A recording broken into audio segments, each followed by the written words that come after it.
এইবার কিছু একটা কাজের সন্ধান কর বাবা। আমারও তো বয়স হচ্ছে, বুদ্ধি তো ঘটে যথেষ্ট। গায়ের সব লোকে তো বলে, কেলোর মা তোমার ছেলের বুদ্ধি বলি হারি। আমি বলি কি, নগরে গিয়ে কোনো একটা কাজের সন্ধান করলে হয় না? বলছো? মন্দ বলনি কিন্তু। সেই ভালো বাবা, দেরি করে কাজ নেই, তুই বরং কালই রওনা হয়ে যা। ওহ মা, তোমার সব কিছুতেই ধরতক্তা মার পেরেক। আরে বাবা, পেরেকটা কোথায় কিভাবে মারছি সেটা দেখতে হবে না? বুঝলুম। কি বুঝলে শুনি? বুঝলুম যে এবারে কোথায় পেরেক মারবি সেই হিসেব করতে করতে বছর পুড়িয়ে যাবে। মা, এই তুমি তোমার ছেলেকে চিনেছো? এই দেরিটা লেজ নাড়ানো আলসে মানুষের দেরি নয়, এ হলো বুদ্ধিমানের অঙ্ক কষে হিসেব করার দেরি।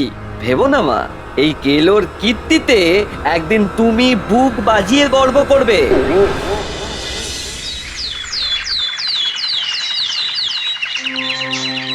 মা, আসছি তাহলে, সাবধানে থেকো তুমি। আমি মুদিখানার দোকানে বলে রেখেছি, তোমার যা যা লাগবে তুমি ফর্দ দিয়ে এলেই তারা পৌঁছে দিয়ে যাবে। সব দাম আমি এসে মেটাবো। ভারী কাজ তুমি কিচ্ছুটি করবে না। আমি কানাইকে বলে রেখেছি, ও এসে ঘর পরিষ্কার করা, জল তোলা, কাপড় কাচা সব করে দেবে। রাত্রে বৈঠকখানায় ঘুমাবে। বদ্যি খুঁড়োকেও বলে দিয়েছি, সপ্তাহে একবার করে তোমাকে দেখে যাবে। ঠিক আছে? ঠিক আছে রে বাবা, ঠিক আছে। আগে কোনোদিনও বুঝতে পারিনি যে তুই আমার জন্য এত ভাবিস। ওহ মা, যাওয়ার রাস্তাটা চোখের জলে পেছল করে দিও না। নাও, ঝপাং করে আশীর্বাদটা করে দাও, আমি বেরিয়ে পড়ি। সব কাজে সফল হও। আয় বাবা আয়, দুগ্গা দুগ্গা।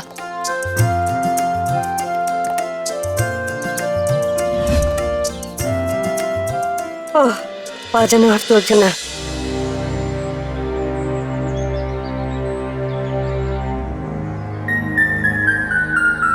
একটু বিশ্রাম নিলে বেশ হতো। ওই তো একটা কুঁড়ে ঘর, তাই তো দেখি গিয়ে। কে আছো? দরজা খোলো। আমি অতিথি বুড়িমা, অতিথি। বহু দূর থেকে আসছি, শরীর আর চলছে না গো।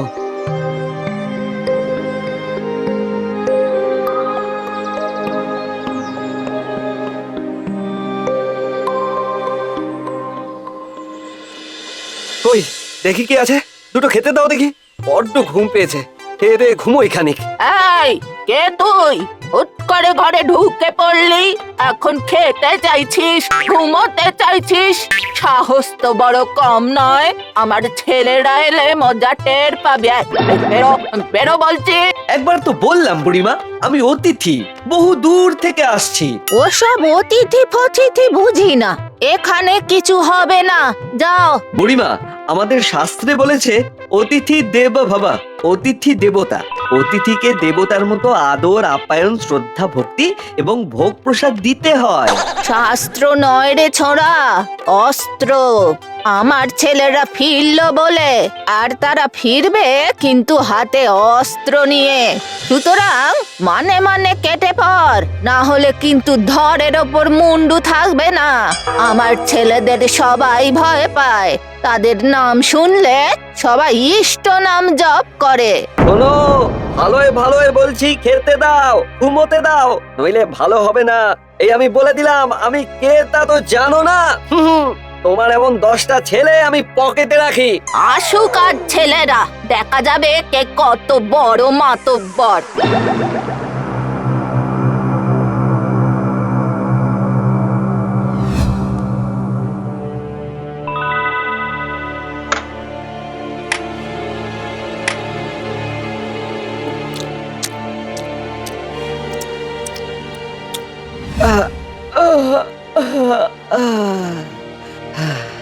এই আমি ঘুমোলাম, কেউ যেন না ডাকে। ঘুমের ব্যাঘাত আবার আমি সহ্য করতে পারি না। কারো যদি কিছু বলার থাকে তাহলে যেন আমি ঘুম থেকে উঠলে তারপর বলে, না হলে। কি না হলে কি করবি শুনি? কি করব শুনবে? না, বলবো না, বললে ভয় পেয়ে যাবে। একেবারে দেখে নিও কি করি। আমি এখন ঘুমোলাম।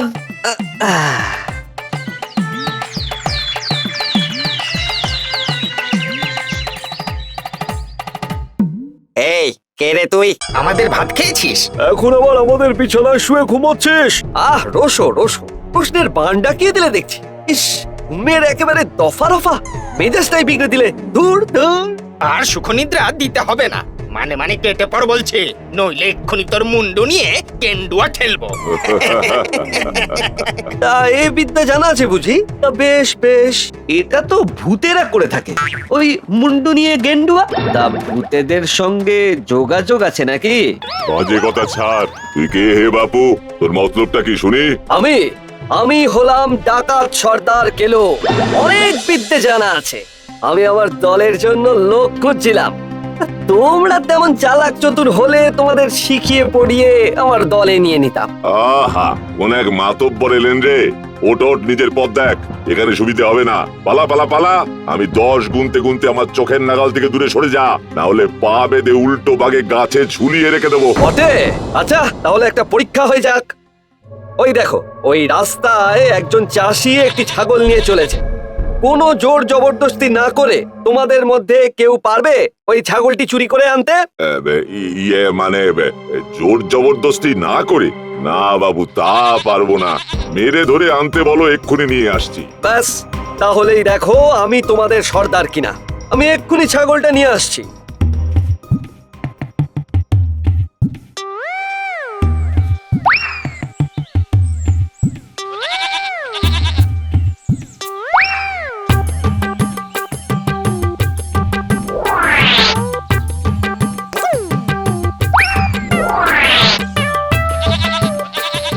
বাহ, খাসা জুতোখানা পরে রয়েছে তো, কিন্তু এ তো মাত্র এক পাটি।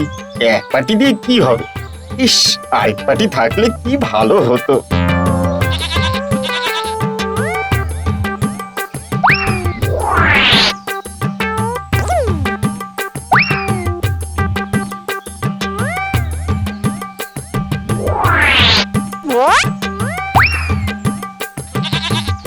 এই তো আরেক পাটি জুতো পড়ে আছে।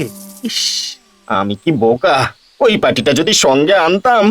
যাই, চট করে নিয়ে আসি গে।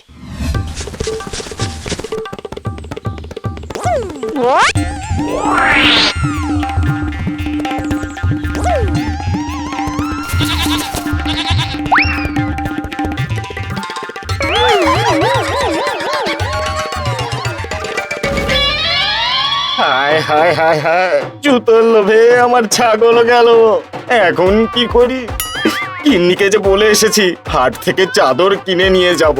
যাই, গিন্নি কিছু বোঝার আগে বাড়ি থেকে ষাঁড়টা নিয়ে আসি বরং। ষাঁড় বেচে গিন্নির জন্য চাদর কিনে নিয়ে যাব।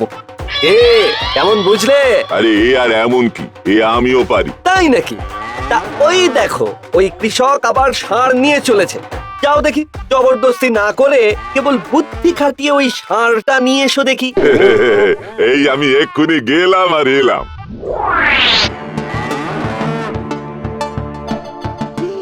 আবার জুতো? না না, জুতোর লোভে আমার ছাগল গেছে, আর নয়।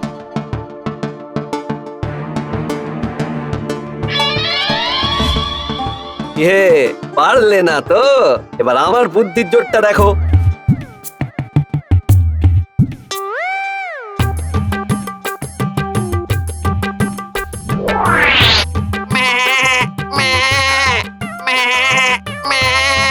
আরে, ওই তো আমার ছাগলটা ডাকছে।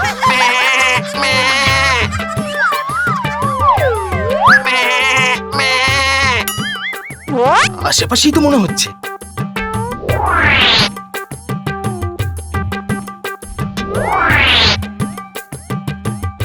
হায় হায়, এ কি সর্বনাশ হলো আমার!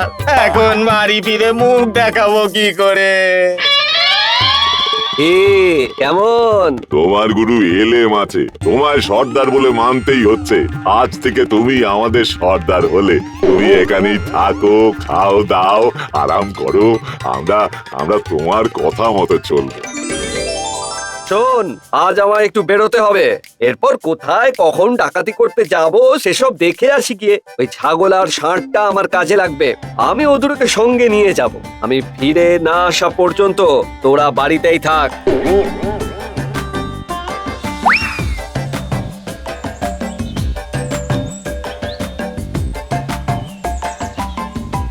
ও ভায়া, এ জন্তু দুটো কার বলতে পারো?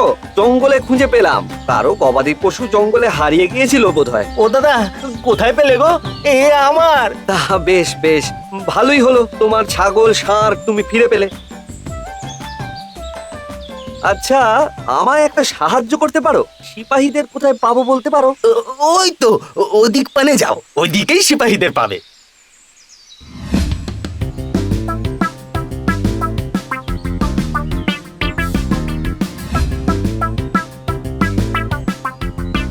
দরজা খোলো, আমি কেলো সর্দার। এই বেটাদের অনেক দিন ধরে খুঁজছিলাম। ধর, সব কটাকে ধর।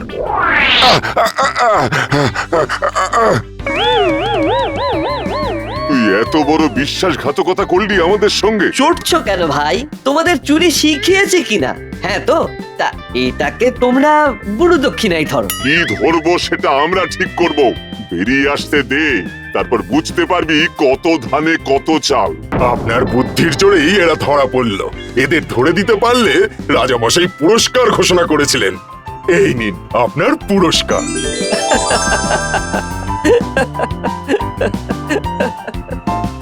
6, 7, 8, 9, 10